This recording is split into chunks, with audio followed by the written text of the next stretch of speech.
Hi, I'm Hannah from MK Estates in Bournemouth. We have got a small independent agency with 2 offices here, and we deal mainly with sales and lettings. We let between 15 and 20 properties every month, and we have a managed portfolio of around 200 properties. When I first started, we just hit the recession. So the market for lettings and sales has changed quite a lot in that time. It's gone up, it's gone down.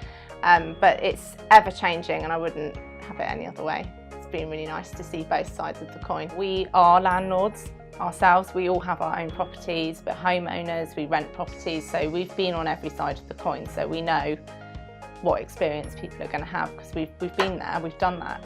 So I understand how stressful it can be. I also understand how important your investments are and that you've got someone reliable that's going to look after it. So I think as agents, understanding that perspective makes us much better than your average high street estate agent. Giving good customer service for us is absolutely paramount. We really work hard on getting Google reviews, online client testimonials, because really the best people to rave about our service are the people who've used us. And I think most of our business, I would say sort of 80%, comes from our online Google reviews, our customer service testimonials, and our word of mouth. People having generally a good experience with us, and it is absolutely the most important thing for our business to do well. So I think one of the biggest challenges that the letting industry is going to see in the not so distant future is the lettings fee ban. I think we'll see a decrease in the one-man band lettings outlets. I think we'll become a much tighter set of letting agents with a community there that's properly regulated, I suppose more fair towards a tenant and a landlord. And I hope that the service industry associated with that and the opinions people have of letting agents will improve. I can't see the lettings market slowing. I know that's the intention. Sometimes I think with the government they're trying to put things in place for tenants to have more rights, but I think ultimately we are going to be a renting generation. I think that's going to continue for some time. I think it's going to be a huge challenge for us in respect that we need to work out a way that we can spread that evenly, how we can be fair about it, and where our costs are going to be covered, because ultimately we do incur costs in putting tenants into a property with our Rightmove subscriptions, with the referencing, with all the admin, the paperwork, the viewings, paying staff. We've got an office to run. You know, these things don't pay for themselves. They're going to have to be covered some other way. And I can't see landlords going down the route of doing it themselves. I just think they will still need the support of an agent, someone who knows what they're doing to get that legal paperwork in order for them.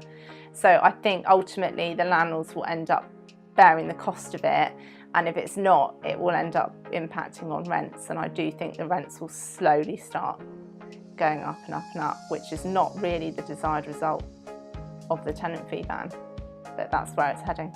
I think if you're struggling with the ban, we've kind of taken the perspective that we need to look for other revenues of income, things like insurances. We've got a great partnership with utilities, all sorts of different options to improve your revenue. We are also going to start doing inventories and things like that in-house to keep the costs down for landlords. And also you've got to really think about your service and whether you're giving value for money. Are you good at customer service? Do your tenants rate you? Can your landlords get hold of you? Can someone speak to someone? And I think the staff turnover is a huge thing as well. I mean, we pride ourselves on keeping our team together so that people who are moving in and out still get to speak to the same person they did a year ago when they took up the property. So I think you need to be asking yourself all these questions and really looking at your business from the bottom up and deciding whether your customer service is up to scratch or not, because I think the ones that aren't will be first out.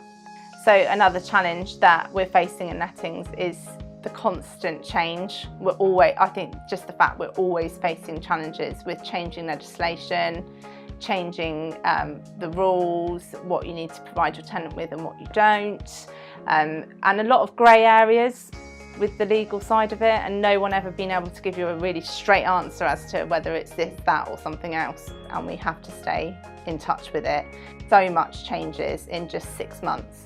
We keep up with it by going to every seminar going, and we're constantly reading what's going on in the media, the press. We have to stay abreast of that as well. And also we're quite well connected locally, so sometimes it's nice to have another agent to lean on. And I think with the fee ban and things like that, people are very cagey about how they're going to deal with it.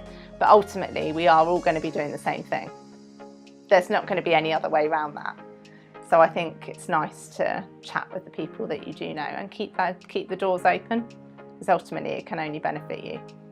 I think we do put more of a focus on the letting side. I think mainly though because it's such an admin heavy role.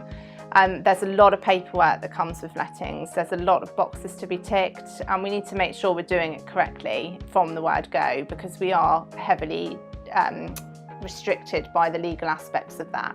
Whereas when you're selling a property, the guys here get to agree the sale, agree the price, but the legal aspect of it all goes to a solicitor, so they can move on to the next deal whilst they're chasing that sale through. So I think for lettings there has to be more focus on it, because it's a more intensive role, and you have to get it right. I mean, there's no room for error in things like that, and anything that you can have that speeds up the process of that admin is going to be a huge bonus.